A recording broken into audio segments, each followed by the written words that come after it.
Rapat terbaru Kementerian Sosial dan PT Pos Indonesia. Akhirnya surat undangan sudah mulai dicetak dan tidak ada lagi pencairan lewat kartu KKS Merah Putih. Seperti apa beritanya dan seperti apa isi rapatnya? Simak setelah intro berikut ini.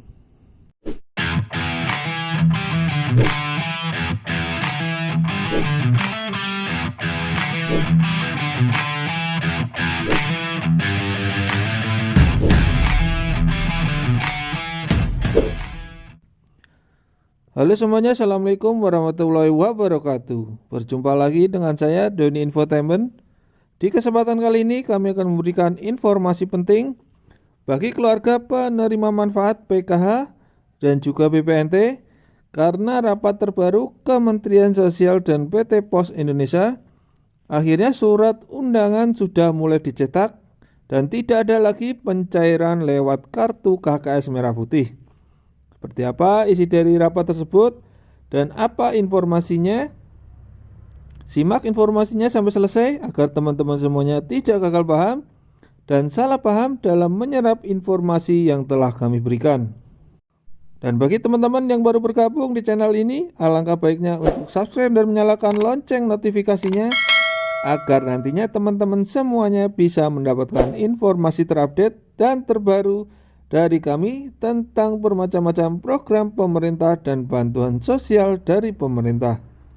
Dan sekarang kita langsung saja simak informasi selengkapnya.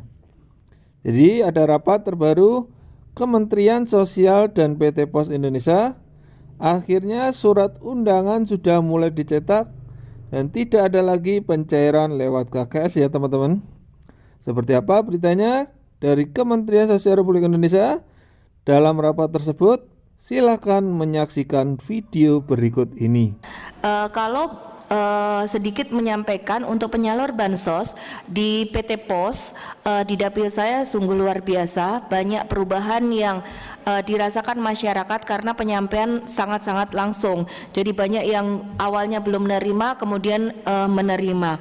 Kemudian yang terakhir, kita melihat kalau dalam materi ibu yang rumah sejahtera terpadu. Bu Menteri, ada momentum menurut saya dengan pernyataan Kemenpan RB bahwa penanganan sosial kita dan kemiskinan itu saya kira perlu kita sampaikan ke pemerintah bahwa di KL-KL lain itu memang tidak efektif. Bu Menteri sudah mencoba merubah paradigma penanganan kemiskinan kita, tapi di KL lain justru berhambur-hamburan uangnya di sana. Bahkan sebagian hanya rapat-rapat saja, tidak menyentuh terhadap sasaran kemiskinan. Oleh karena itu momentum sebetulnya kita meyakinkan pemerintah, sudahlah di Kementerian Sosial saja. Karena kami memandang ibu sudah mencoba merubah cara. Pak Iskan tadi menyebutkan kalau PKH itu kan penanganan saja sementara. Sementara ibu sudah bergeser menjadikan orang miskin naik menjadi tidak miskin, bahkan menjadi kaya. Itu lewat berbagai program yang kita sebutkan dengan rumah yang layak bagi miskin, dikasih modal dan lain-lain. Kalau ditarik dari kementerian KL-KL lain ke Kemensos, saya kira kita seperti ibu yang sampaikan beberapa tahun yang lalu di awal-awal masuk, ingin mengeluarkan 1 juta paling tidak orang miskin menjadi kaya, paling tidak miskin muda. Nah sementara kita di akhir tahun baru dicairkan anggaran, kan rumit kita ini. Jadi saya kira kita perlu meyakinkan pemerintah, sudah yang namanya penanganan kemiskinan ayo kita bulatkan di Kemensos supaya kita segera punya target dari 10 juta KPM ini, ayo kita keluarkan berapa dengan modal itu. Saya sudah melihat jalannya itu sudah benar, Bu. Kalau rumahnya sudah diperbaiki, orang sudah merasa bahagia, tinggal kasih modal sedikit saja, mereka akan jadi lepas. Sementara uangnya nggak ada, kalaupun ada di penghujung, nanti kita dibully lagi, kan sudah dikasih. Ya kasihnya di November, Desember ya, nggak jadi apa-apa.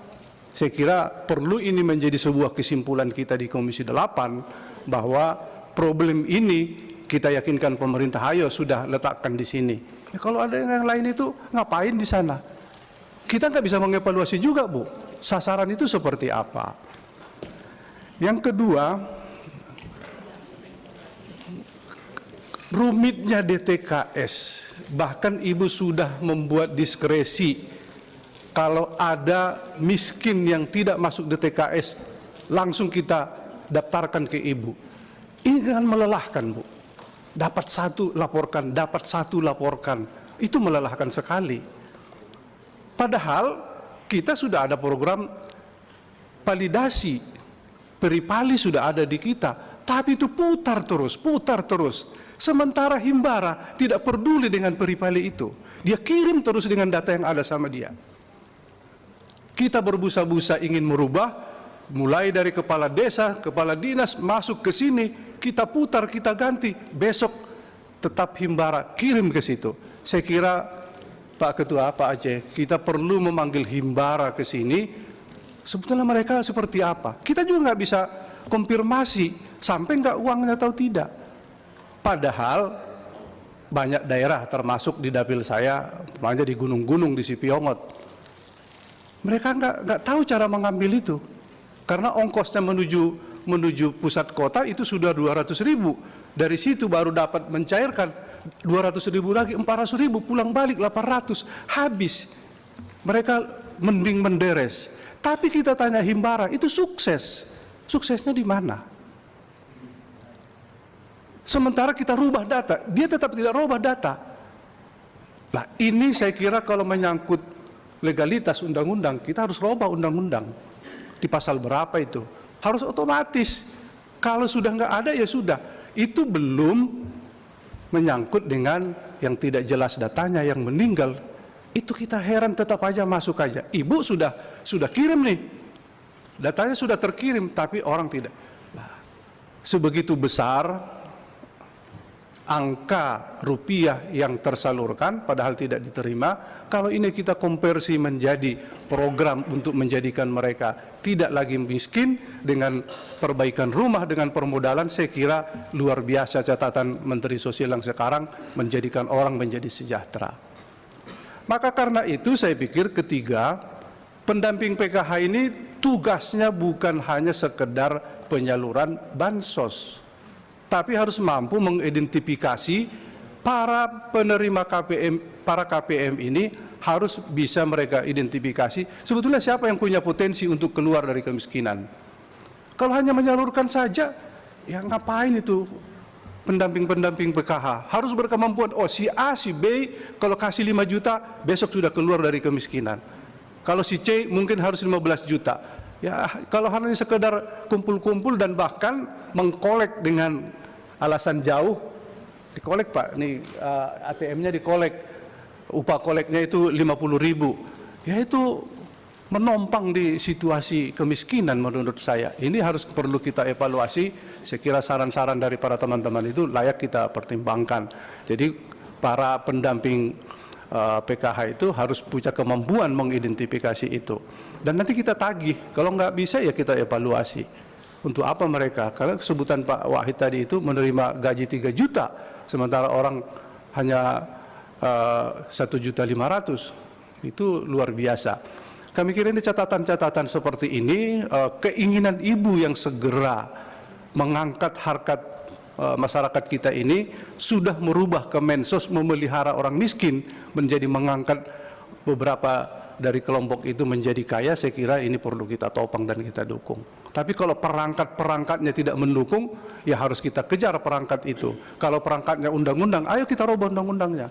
Kalau perangkatnya menjadi institusi lain, ayo kita bicara dengan institusi lain. Kami sudah pernah sebelum ibu di sini memanggil Himbara, tapi tidak menemukan informasi apa-apa. Berbulak-balik saja, mereka sebut data dari Kemensos, tapi sementara kita menemukan di lapangan seperti itu. Saya kira rekomendasi kita dengan rapat ini, ayo kita panggil Himbara. Himbara di depan Kemensos kita cecar di sini seperti apa itu. Dan sekali-sekali juga kita panggil para pendamping. Pendamping itu tugasnya apa sih?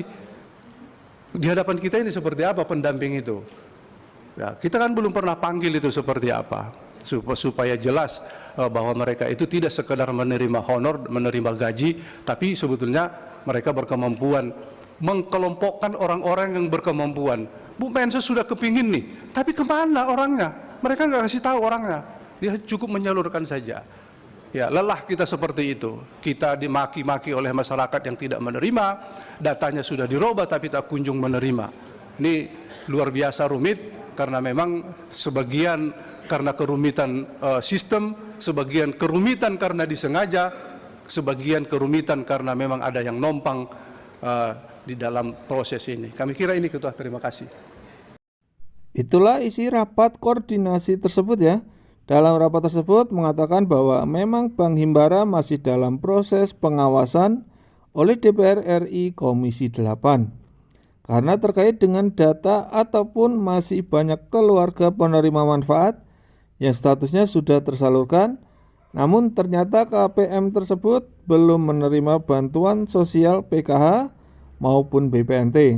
Nanti kita akan informasikan info-info terbaru dari Kementerian Sosial Republik Indonesia. Tentunya pastikan Anda sudah menonton videonya. Bagi yang sudah menonton videonya, saya ucapkan terima kasih. Semoga informasinya bermanfaat. Wassalamualaikum warahmatullahi wabarakatuh.